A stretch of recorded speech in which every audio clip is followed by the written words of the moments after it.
Oi, gente, tudo bem? Aqui é o professor Rossoni e vamos para mais uma questão da UFSC. O Brasil terá mina primária de diamantes. Embora não apareça entre os grandes fornecedores mundiais de diamante, o Brasil deve voltar em breve ao clube dos exportadores da gema. O Brasil foi o maior produtor mundial de diamantes durante 150 anos, mas perdeu a posição em 1866, agora, né? Com a descoberta das minas primárias de diamante na África do Sul. Em 2015, será feita a primeira operação da lavra na rocha primária do município de Braúnas, na Bahia, controlado por uma empresa canadense. Me ajuda a lembrar disso aqui, que tem que pesquisar, porque eu não sei se vingou, se tornou alguma coisa ou não, tá? Se sabe alguma coisa, põe nos comentários aí.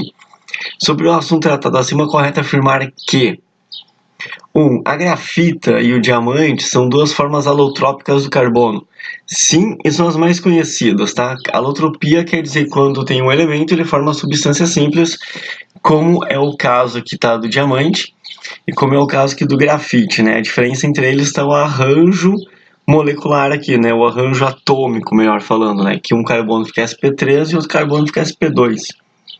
Existe a alotropia de outros caras, né? Que nem o oxigênio e o ozônio, que ambas substâncias, né, simples, são formadas pelo elemento oxigênio, né? Então, é assim, isso é um tipo de alotropia, então a nossa primeira aqui está correta.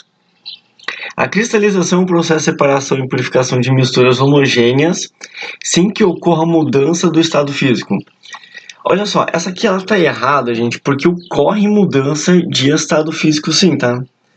Por exemplo, a cristalização geralmente ela é usada assim, quando eu tenho dois sais, então até aqui ela vai estar certa, tá? Porque é um processo de separação de misturas homogêneas. Imagina que eu tenho o sal A e o sal B, só que a diferença é que o meu sal B aqui ele vai ser pouco solúvel em água. Em compensação, o sal A ele vai ser muito solúvel em água. Então, o que acontece? Conforme eu aqueço essa mistura aqui, uma parte da água pode acabar indo embora. Ela vai evaporar, né? A gente pode chamar até de destilação. E aí, conforme eu vou aquecendo isso aqui, o A, que é muito solúvel, ele continua solubilizado. E em compensação, o B, que era pouco solúvel, ele começa a cristalizar, a precipitar aqui no fundo. Então, como ele começa a cristalizar, a precipitar, a gente chama isso aqui de cristalização. O nome correto mesmo, né, seria cristalização fracionada, quando na verdade, né, uma parte da mistura, né, uma fração é cristalizada e a outra não. Beleza? Mas ela tá errada porque diz que não ocorre mudança de estado físico. Ocorre sim, né? Porque eu tinha um negócio aqui que era líquido, né, aquoso, e passou para sólido, então ocorreu. Em uma mistura homogênea, vamos para 0,4. Né? Em uma mistura homogênea, mantida sob temperatura e pressão constantes, observe-se fases distintas. Não, gente, olha só, o que eu vou desenhar aqui para vocês é uma mistura homogênea, né? Tu consegue ver uma fase aqui, separando ela, uma fase distinta, que você vai ver olho nu ou no microscópio? Não. Se eu tiver, assim, ó, uma fase distinta, por exemplo, a gasolina e água, aí ela tem fases distintas, ela vai ser heterogênea, tá? Então, não observe isso não. Decantação, filtração e flotação são processos de separação de misturas heterogêneas, nos quais não é necessária nenhuma transformação física. Ó, a decantação é justamente quando a gente tem, por exemplo, dois líquidos immiscíveis, né? Daí a gente põe num funil isso, e o funil aqui a gente abre, né? E o líquido mais denso desce. Então ela tem que ser mistura heterogênea assim. A filtração geralmente é aplicado para sólido e líquido, né? E aí a gente usa um filtro, o sólido fica preso aqui no filtro e o líquido passa pelo filtro. E a flotação é quando tem uma água assim com muita sujeira, muitas partículas sólidas que não consegue decantar, e a gente coloca bolhas de ar. Essas bolhas de ar empurram as partículas sólidas aqui para cima, separando-as, né?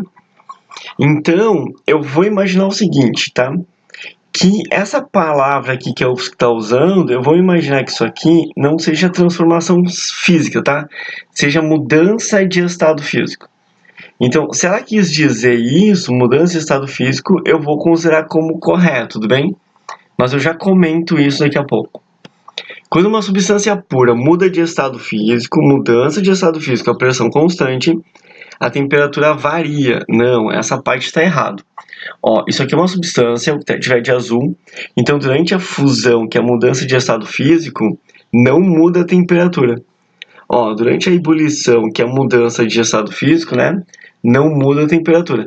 Então, se mudar a temperatura, não é a substância, vai ser mistura. Então, quando uma substância pura, repare que ele está falando que a substância pura, né?